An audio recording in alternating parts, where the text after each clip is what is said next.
Assalamualaikum warahmatullahi wabarakatuh. Perkenalkan, nama saya Sandra Indriasari, kelas 1 SH Manajemen Citra Raya. Di sini saya akan mempresentasikan karya ilmiah yang berjudul Perkembangan Ejaan Bahasa Indonesia. Menurut KBBI, ejaan adalah kaidah-kaidah cara menggambarkan bunyi-bunyi atau kata, kalimat, dan sebagainya dalam bentuk tulisan atau huruf-huruf serta penggunaan tanda baca. Ejaan memiliki sejumlah fungsi, yaitu landasan pembakuan tata bahasa. Penggunaan ejaan dalam penulisan bahasa akan membuat tata bahasa yang digunakan semakin baku. Landasan pembakuan kosakata serta istilah tidak hanya membuat tata bahasa semakin baku. Ejaan ini juga membuat pemilihan kosakata dan istilah menjadi lebih baku. Penyaringan masuknya unsur bahasa lain ke bahasa Indonesia.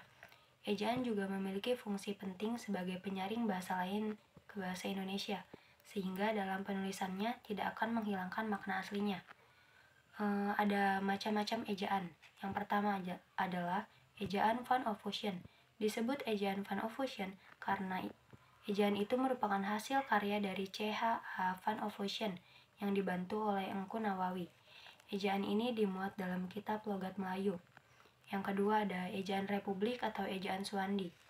Ejaan ini muncul karena dilatar belakangi adanya keinginan para cendekiawan dan budayawan Indonesia yang hadir dalam Kongres Bahasa Indonesia I untuk melepaskan pengaruh kolonial Belanda terhadap bahasa Indonesia. Disebut ejaan Republik karena ejaan tersebut lahir setelah kemerdekaan Republik Indonesia. Ejaan ini berlaku dari tahun 1947 sampai 1959. Yang ketiga ada ejaan pembaruan. Ejaan pembaruan merupakan suatu ejaan yang direncanakan untuk memperbaharui ejaan Republik. Pada tahun 1957, panitia dilanjutkan itu berhasil merumuskan patokan-patokan ejaan baru. Akan tetapi, hasil kerja panitia itu tidak pernah diumumkan secara resmi, sehingga ejaan itu pun belum pernah diberlakukan. Yang keempat itu ada ejaan Melindo atau Melayu Indonesia. Merupakan suatu hasil perumusan ejaan Melayu dan Indonesia pada tahun 1959. Bentuk rumusan ejaan Melindo adalah merupakan bentuk penyempurnaan dari ejaan sebelumnya. Ejaan Melindo ini belum sempat dipergunakan karena pada masa-masa itu terjadi konfrontasi antara negara kita, Republik Indonesia, dengan pihak Malaysia. Yang kelima ada ejaan baru atau ejaan LBK. LBK atau Lembaga Bahasa dan Kesusastraan. Ejaan ini merupakan lanjutan dari usaha yang telah dirintis oleh panitia ejaan Melindo. Para pelaksananya pun di samping terdiri dari panitia ejaan LBK, juga dari panitia ejaan dari Malaysia. Namun sayangnya, ejaan ini tidak sempat diresmikan karena dianggap meniru ejaan Malaysia, serta tidak mendesaknya keperluan untuk mengganti ejaan tersebut. Tetapi ejaan ini yang menjadi dasar lahirnya ejaan bahasa Indonesia yang disempurnakan. Yang keenam itu ada ejaan yang disempurnakan atau EYD. Pada tanggal 16 Agustus 1972, diresmikanlah pemakaian ejaan baru untuk bahasa Indonesia oleh Presiden Republik Indonesia. Ejaan bahasa Indonesia yang disempurnakan ini merupakan penyederhanaan serta penyempurnaan dari pada ejaan Suwandi atau ejaan Republik yang dipakai sejak bulan Maret 1947. Ejaan bahasa Indonesia yang disempurnakan ini mengalami 2 kali perbaikan, yaitu pada tahun 1987 dan 2009. Yang terakhir ada ejaan bahasa Indonesia.